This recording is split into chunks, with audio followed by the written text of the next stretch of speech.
Kami nagbabalik po dito sa Kaitanen Action at syempre Ate Pia dahil birthday ni Kuya Alan. Kakaibang ating payong kapatid. Okay, so narito po ang ilang mga nakasama natin dito sa show at ilang mga kaibigan.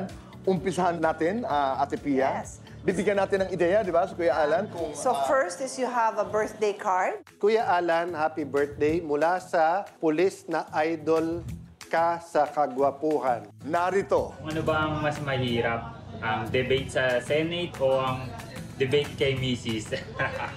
Idol natin pulis na hindi nakalimutan kung saan siya nanggaling at tumutulong pa rin sa Manila Cemetery.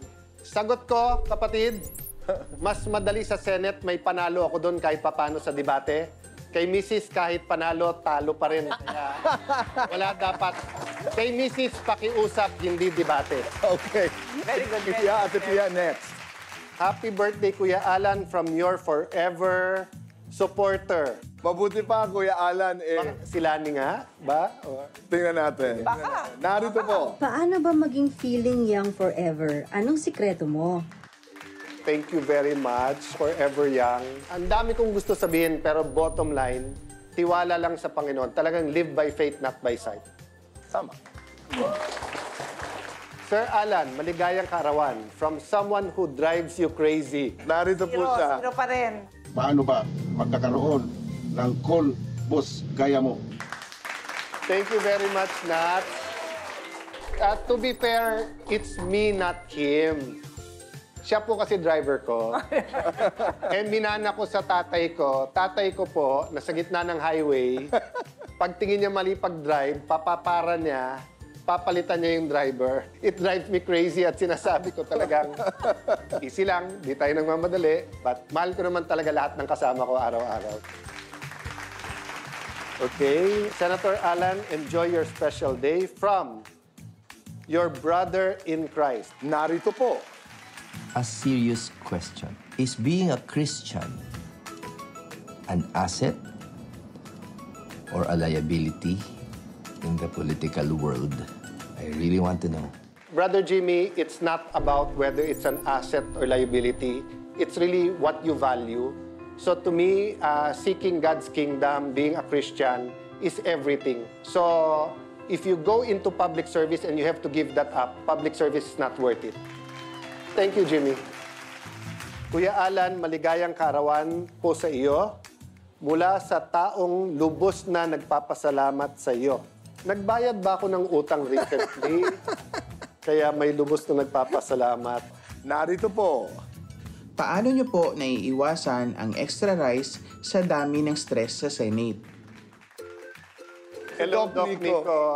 I read somewhere, di ba, that people who lose weight or change their eating habits or anything habit instantly, like 3 months, 6 months, parang 80% they'll lose it in the long term.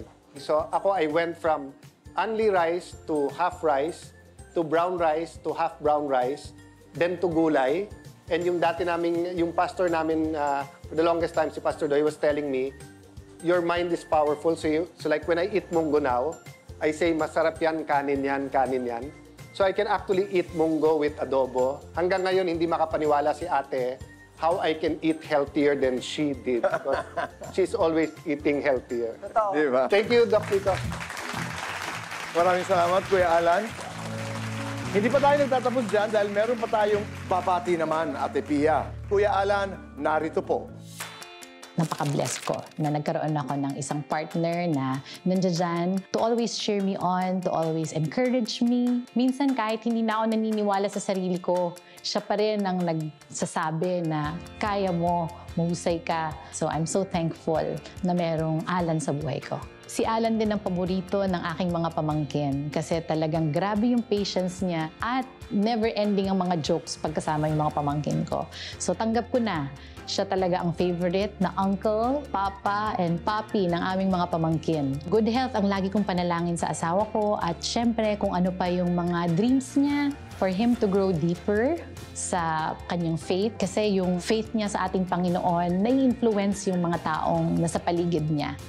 Happy, victorious birthday to my good friend, my compadre, my brother in Christ, Senator Alan Cayetano.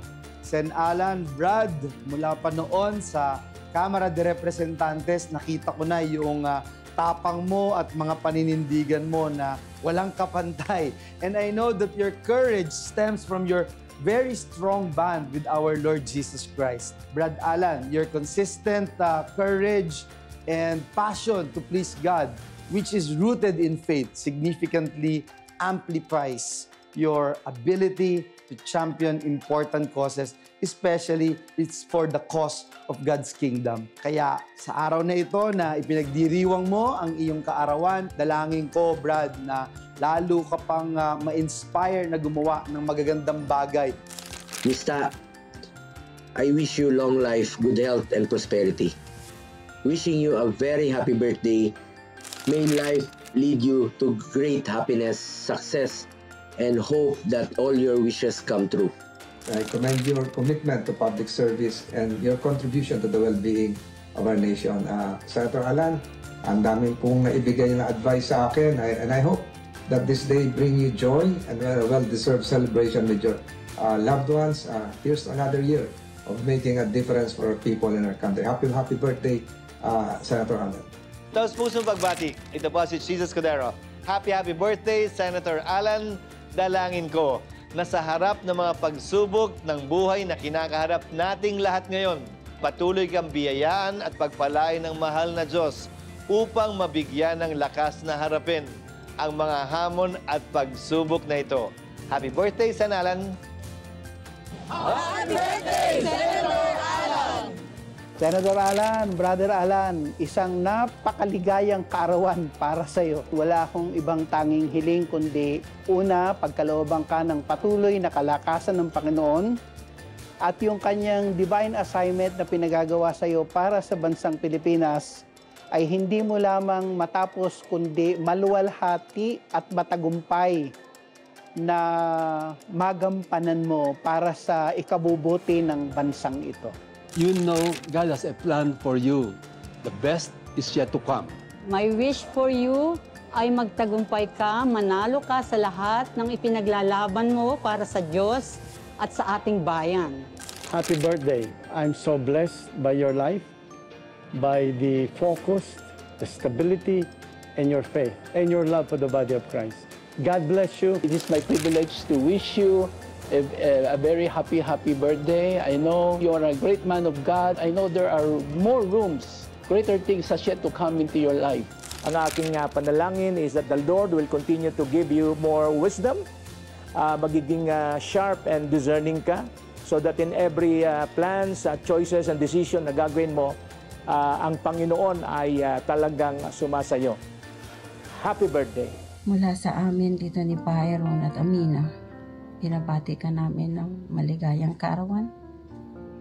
Nawa ay biyayaan ka ng mahal na Diyos ng mahabang buhay at loobin. Kailangan ang katulad mo ng bansa natin.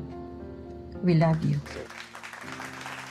We haven't seen her for so long, Al. Siya nag-alaga sa amin pa pala. Nag-start yan magtrabaho sa amin. Teenager pa lang siya. Hanggang sa namatay yung daddy ko, ganun siya katagal sa amin, 20 years. And then, inabot pa niya, I have to tell this story, nung may sakit na daddy ko, nahirapan na tumayo, sa kanya, dinala pa niya sa daddy ko yung Amerikanong nakilala niya yata online. At sa daddy ko nagpaalam na magpakasal. Oh. And then after my dad passed away, nagsama sila, kinasal na, nagka-baby. Pero bahagi ng iyong kwento. Mensahe na lang para sa mga kaibigan lahat habang ikay nagdiriwang ng iyong kaarawan, Kuya Alan. I just want everyone to know, may purpose, may plano ang Panginoon sa ating buhay. Tayo'y sinilang para maging solusyon sa problema ng iba. So, in celebrating my birthday, so many things to celebrate. May mga kalungkutan din, but I just really have to also remind myself, may purpose si Lord sa buhay ko at obligasyon ko makita yung purpose na yun na magkatotoo. So sa lahat sa inyo who are helping me achieve God's purpose in my life, maraming salamat talaga sa inyong lahat. Maraming salamat, Kuya Alan. Salamat, Kuya Boy and Ate, for the show. Sa lahat sa inyo behind the camera, kung wala kayo, hindi mangyayari to. Thank you very much. The show is it's not only sentimental because of an evolution of Kumpanyera y Kumpanyera and kay Dad. Sa amin ni Ate kasi, it's a dream come true to be of help and to be of service sa inyong lahat.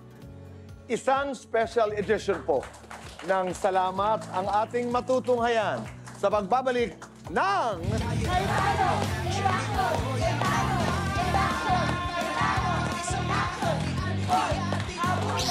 Cayetano in Action with Boy Abunda would like to thank Siomai King, ang hari ng siomai. JC Organic Barley, live healthy, choose good life. And Seimada from La Luna Cafe.